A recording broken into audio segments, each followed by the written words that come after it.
Hello everyone, my name is Naqeeb. I study grade 7 in school Glenty Academy, Whitefield, Bangalore. So this is my project, the fog object detector. It goes under a car and during a time of fog where drivers cannot see.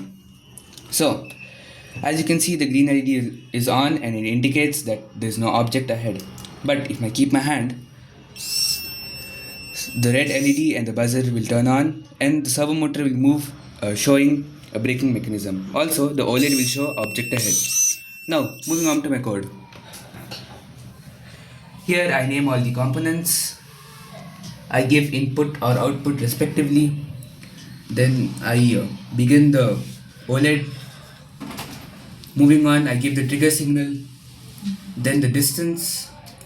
And if distance is less than 10, the green LED will turn off, the buzzer and red LED will turn on, so will the servo motor and it will show object ahead.